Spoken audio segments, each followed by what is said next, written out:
Gracias por acompañarnos en este acto de entrega del quinto Premio FAES de la Libertad.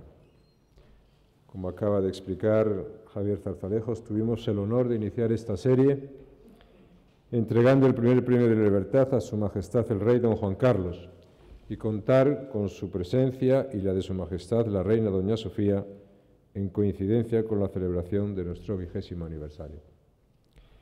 Distinguimos después a Margaret Thatcher, primera ministra británica, a Simón Peres, presidente de Israel y Premio Nobel de la Paz, y a Mario Vargas Llosa, Premio Nobel de Literatura.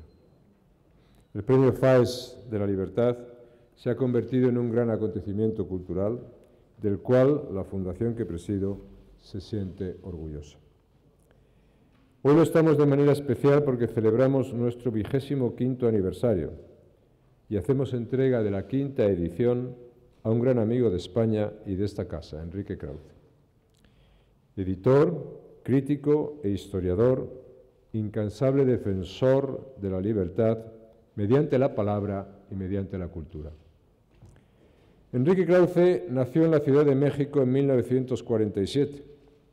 Estudió y explicó Ingeniería Industrial en la Universidad Nacional Autónoma de México y se doctoró en Historia por el Colegio de México en 1974. En 1976 recibió el premio Magda Donato por su obra titulada Caudillos culturales de la Revolución Mexicana. Y un año más tarde comenzó su muy conocida colaboración con Octavio Paz en la revista Vuelta, de la que fue secretario de redacción y luego subdirector. En 1992 fundó la editorial Clio y en 1999 la revista Letras Libres, de extraordinaria importancia en toda América Latina y en España, donde también se edita, ayudando a hacer realidad el español como nación cultural común. Ingresó a la Academia Mexicana de la Historia en 1990. En 2003 recibió la Gran Cruz de la Orden Civil de Alfonso X el Sabio, que tuve el honor de imponerle. Es miembro del Colegio Nacional de México desde 2005. En 2008 le fue concedida la Gran Cruz de la Orden de Isabel la Católica. Ha merecido, entre otros, el Premio Comillas de Biografía y el Premio Nacional de la Historia del Gobierno mexicano. Imparte clases habitualmente en algunas de las universidades más importantes del mundo. Su obra lo acredita como un maestro del artículo periodístico, la biografía, el ensayo y la crónica. Destacadamente Biografía del Poder, Siglo de Caudillos, Por una democracia sin adjetivos, Para salir de Babel, Retratos personales, El poder y el delirio, De héroes y mitos, y Redentores, Ideas y poder, en América Latina, entre otras. En sus textos defiende un liberalismo capaz de paliar la tendencia relativista del poder, un temple y una actitud que permiten mirar el mundo críticamente para reforzar la verdad y la libertad. Para Krauze, la libertad no es solo un producto deseable de la política. La libertad es también un rasgo primario de la persona. De ahí que su enfoque sobre la historia sea biográfico, alejado del paradigma que tanto ha dominado en las ciencias sociales, que deducen mecánicamente las acciones de los hombres del contexto en el que están. No por casualidad, Letras Libres comenzó a publicarse en España en 2001 con un número dedicado a los nacionalismos, titulado Los fanatismos de la identidad. Con su elección y su maestría del género biográfico, Krauze desafía un arquetipo que conduce necesariamente a la irrelevancia de las personas en la historia cultural y política. Él, por el contrario, afirma la presencia de los sujetos en la historia, su importancia decisiva para comprender incluso los hechos de mayor alcance social. Y al hacerlo, afirma también la responsabilidad por sus actos, que nunca están dados de antemano. Las ideas o las tiene alguien, o no existen ni se difunden. Las decisiones o las toma alguien, o no existen ni tienen efectos de ningún tipo. La biografía no solo ha de iluminar el contexto de una idea o de un acontecimiento, sino que ha de mostrar la libertad de la que proceden. Krauze fija su atención en las vidas concretas, cargadas con todo el peso de su humanidad. Narra la vida, por emplear la expresión que da título a una de sus obras, con toda su densidad. Y narra también la historia del narrador, como biógrafo de biógrafos, porque la decisión de poner la vida en primer plano de la historia es en sí misma un acontecimiento cultural que merece atención. En la temprana crónica titulada Tránsito por Sudamérica de 1979, Enrique Krauze escribe que sostener el desencanto a través de épocas dogmáticas es una herejía difícil, pero es una herejía que está en la naturaleza misma del auténtico intelectual. Así es, sostener el desencanto cuando hasta el paisaje es cómplice de la falta de libertad política ha sido una de las más acabadas tareas de Enrique Krauze a lo largo de toda su vida. Él promueve el desencantamiento del dogma de que la pobreza material y moral es inevitable, de que la violencia y la opresión carecen de remedio, de que la falta de derechos y libertades es propia de determinados países o de determinados contextos y de que hay que aceptarlo resignadamente. Y la herejía contra el dogma impuesto se llama libertad. El desencantamiento lúcido y esperanzado de Krauze busca causas y señala remedios. Es el de quien sabe que las cosas pueden ser distintas, pueden ser mejores, que ninguna maldición condena a los pueblos, sino que ellos mismos se condenan o se redimen con sus actos, y especialmente por los actos de quienes los gobiernan. De este modo pone ante nuestros ojos, nuestras propias responsabilidades y también nuestras limitaciones. Cualquier relación humana tiene en la libertad del otro un límite inevitable, porque las personas no están hechas de una vez por todas, sino que van eligiendo a lo largo de su vida lo que quieren ser. Y a veces eligen dejar de ser lo que eran y pasar a ser algo distinto. Las circunstancias existen, pero raramente somos víctimas de ella. La libertad impide que se termine de conocer completamente a alguien y hace que en ocasiones pueda sorprendernos dando a su vida giros y rumbos nunca previstos, elegir caminos que no son los que conocimos, caminos nuevos que nadie imaginó. De esta manera están hechas las vidas que Krauze narra, porque esa es la trama profunda de la historia, como todos sabemos por experiencia. Alegrías y decepciones, vidas que perseveran y vidas que se transforman.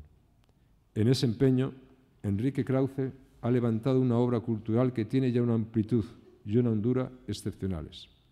Y por esta razón, hoy recibe el Premio Faes de la Libertad. Queridas amigas y amigos, señoras y señores, la libertad ha sido el valor principal sobre el que se ha construido la historia reciente de España.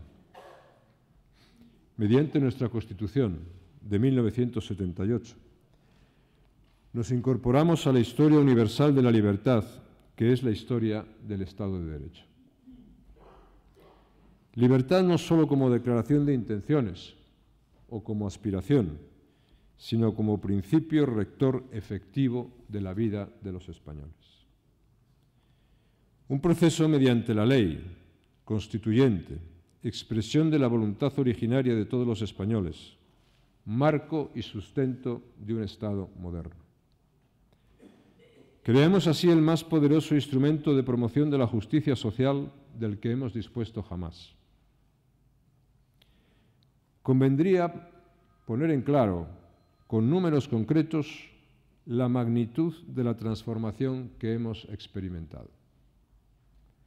Comparar el número de escuelas, alumnos, profesores, hospitales, médicos, kilómetros de líneas de transporte, renta, esperanza de vida, índice de desarrollo humano, clases medias, movilidad social.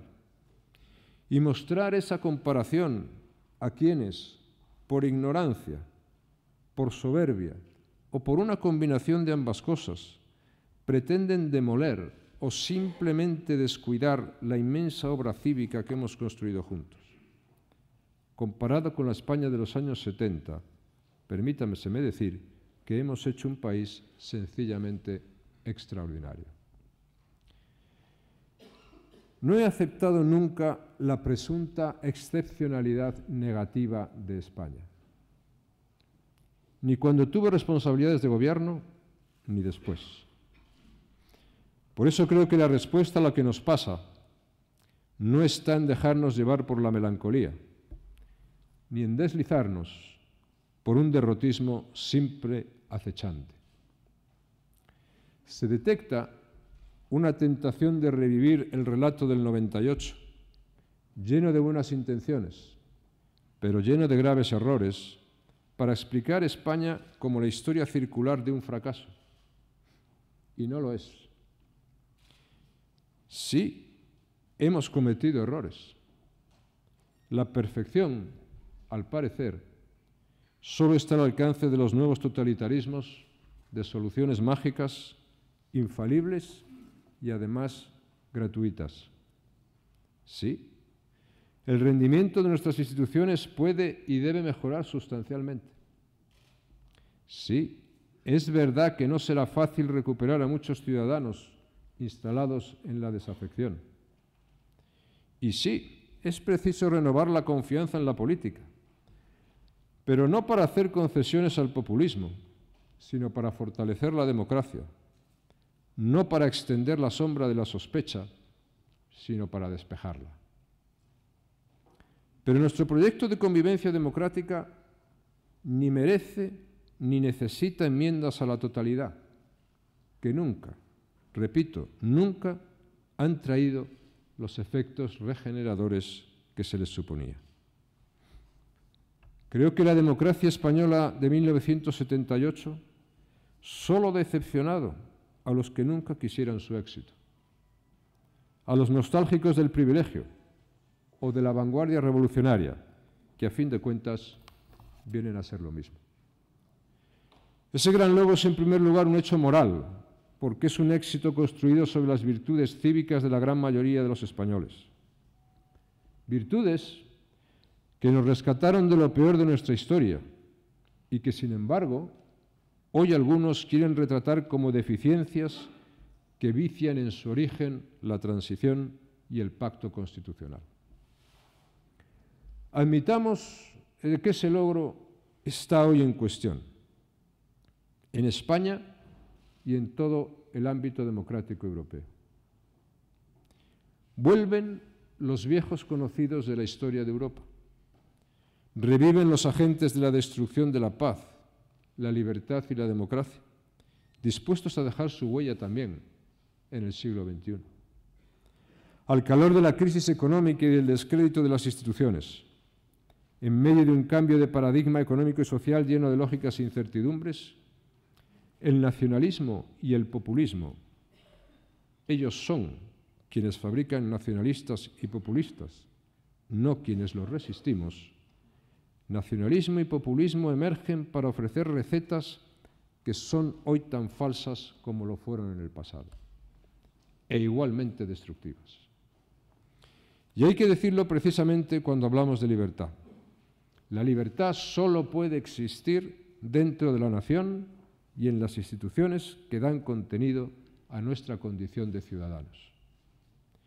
Ni los rupturistas de la identidad, ni los de la revolución quieren regenerar la democracia.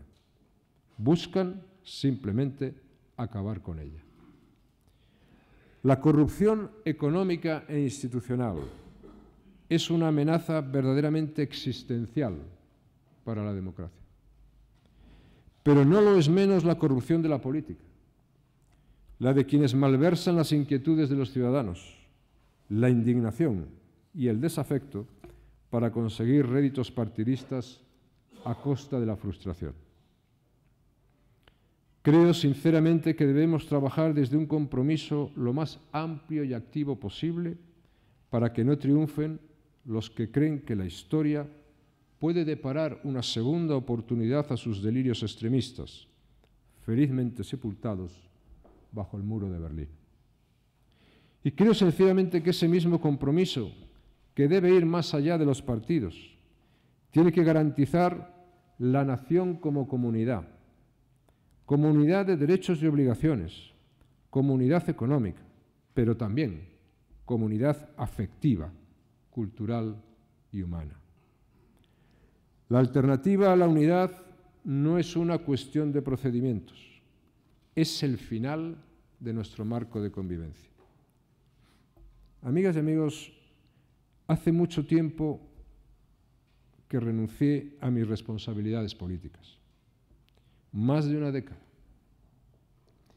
Pero la nación no hay que defenderla y apreciarla solo por tener responsabilidades, sino también por sentido de la responsabilidad. Porque es la piedra angular de nuestra libertad de ciudadanos y porque la destrucción de las naciones sería la destrucción de Europa y de la posibilidad misma del proyecto europeo. Creyendo firmemente esto, en los últimos años he realizado intervenciones públicas en su defensa y hoy mantengo el mismo compromiso personal, ético y político a la vez, al que he querido ser fiel a lo largo de toda mi vida pública. Se podría resumir lo que nos pasa diciendo que se pretende devolvernos 40 años atrás, a un dilema admirablemente superado por los españoles, que decidieron reforma frente a ruptura, pluralismo frente a conflicto civil, reconciliación frente a rencor. Decidieron que convivir valía más que vencer. Se trata para algunos de fabricar una falsa encrucijada histórica para imponernos otra cosa, para que esta vez nos equivoquemos de camino.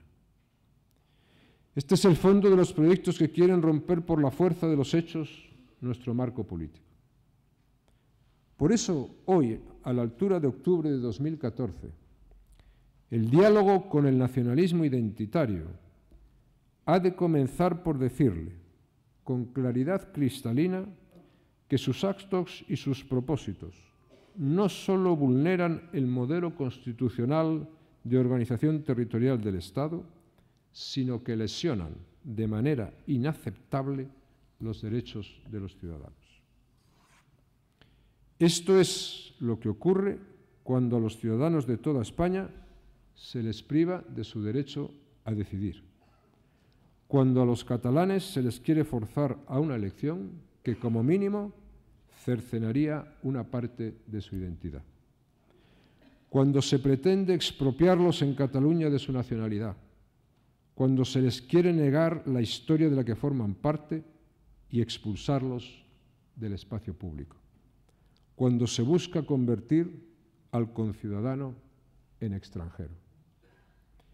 Que nadie se engañe, este es el efecto del nacionalismo cuando actúa sin límites, es decir, de manera antidemocrática e ilegal. Esta es la gran obra del nacionalismo, un paisaje de ruptura, división y frustración en Cataluña. Romper, dividir y frustrar. Una ruptura que proyecta frente al resto de España, una división que ha llevado al interior de la sociedad catalana y una oscura frustración que pasará por mucho tiempo y pesará por mucho tiempo en el ánimo y las actitudes de los catalanes. ¿Qué ha ganado Cataluña? ¿En qué ha mejorado? En nada, como no sea en profundizar en las fracturas, en asomarse a un futuro de empobrecimiento e inestabilidad y alimentar a todos los que ya acreditan una experiencia centenaria en llevar a Cataluña al fracaso y presentarlo además como un éxito patriótico. El nacionalismo ha querido hacer de España la víctima de la ruptura y ahora quiere hacerle responsable de la frustración. Pero los nacionalistas deben mirar a quienes han prometido que la independencia sería una suerte de golpe de Estado legal, sin riesgos y en Europa. En el nacionalismo se ha impuesto una lógica de desestabilización. No tenía por qué haber sido así, pero es la opción que ha tomado. Quiere romper no porque se hayan incumplido las expectativas de autogobierno contenidas en la Constitución, sino precisamente porque se han cumplido. Lo que impugna no es una forma de interpretarla, sino su continuidad y la del Estado como organización política común, como Estado de Derecho y como garantía de igualdad de todos los españoles, vivan donde vivan. El reconocimiento de la diversidad es una característica distintiva de nuestra Constitución. Desde ella se han hecho esfuerzos genuinos de encuentro, de comprensión y de incorporación. Esfuerzos que dieron resultados, que algunos en Cataluña tal vez recuerden hoy con nostalgia.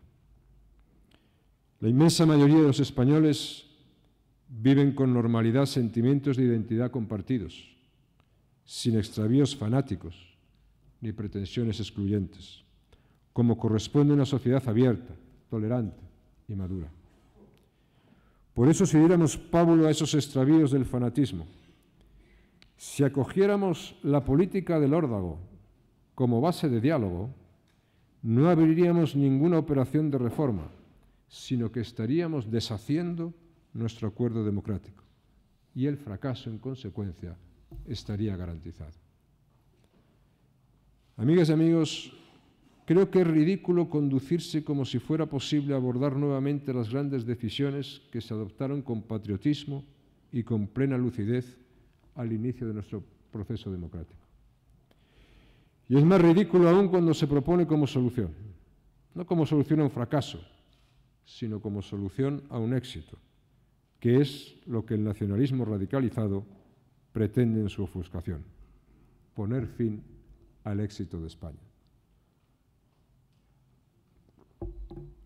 Pero nuestra historia no puede deslizarse hacia donde no queremos la inmensa mayoría y hacia donde quieren unos cuantos. Existe una clara voluntad política mayoritaria que debe tener en el día a día de nuestro país el peso que ha acreditado en sucesivos procesos electorales. Y no me refiero a mayorías silenciosas u ocultas, sino a mayorías que han hablado con toda claridad.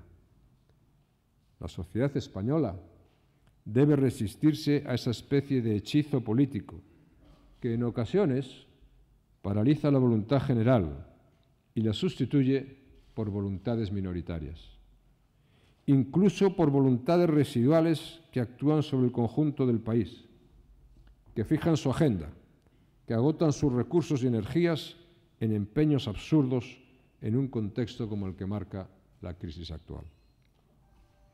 El Estado siempre y en todo momento debe transmitir la fuerza y el sentido de la voluntad mayoritaria a la política diaria, a los asuntos cotidianos y a la vida de la gente. Tenemos un problema político porque el nacionalismo, en vez de convivir bajo el techo común de la Constitución, ha optado por la confrontación y la ruptura. Y ese grado de confrontación que el nacionalismo quiere hacer inevitable, sencillamente no podemos ignorarlo. España no puede ser a la vez lo que quiere la mayoría y lo que pretenden las minorías rupturistas. La democracia es un compromiso de respeto entre mayorías y minorías, pero ese compromiso es radicalmente incompatible con la ruptura. Sé muy bien que el momento en que vivimos invita a la confusión y al desistimiento, pero los hechos que quieren hacer buena la leyenda de nuestra anomalía deben encontrarse con nuestra perseverancia en la normalidad. Perseverancia en la defensa de las instituciones, en la apelación a los valores realmente constructivos de nuestra sociedad. Perseverancia en la defensa de nuestra realidad constitucional, que va más allá de mitificaciones innecesarias y que ha demostrado ser el mejor instrumento para el progreso de nuestro país. Nuestra responsabilidad como españoles de hoy se cifra en el hecho de negarnos a dejar de ser lo que somos. Hay que mejorar las cosas, hay que reformar mucho, pero sin dejar de ser lo que somos. Porque lo que somos es bueno y nos ha permitido llevar a nuestro país al mejor momento de su historia sin comparación posible. Esta es una responsabilidad de gran exigencia cívica que no podemos transferir y que no debemos eludir. Si otros buscan la confrontación, tendremos que asumirla, pero no podemos quedarnos ahí. Necesitamos la mejor política, la que trabaja para articular voluntades, para sumar personas, para sumar proyectos, para renovar la invitación a la concordia dentro de la ley. La política que integra visiones plurales de España en un acuerdo democrático, la que se compromete con las expectativas y con las inquietudes reales de los ciudadanos. En suma, la política que nos permite seguir respondiendo juntos a los desafíos de libertad y progreso que compartimos como españoles y como europeos. En ese esfuerzo debemos procurar contar con los mejores ejemplos. Hoy premiamos uno de ellos, el ejemplo cívico e intelectual de largo aliento de Enrique Krauze. Si los tenemos presentes, estoy seguro que lograremos nuestro propósito, de ser un firme eslabón más en la continuidad histórica de la mejor España. Muchas gracias a todos por vuestra atención.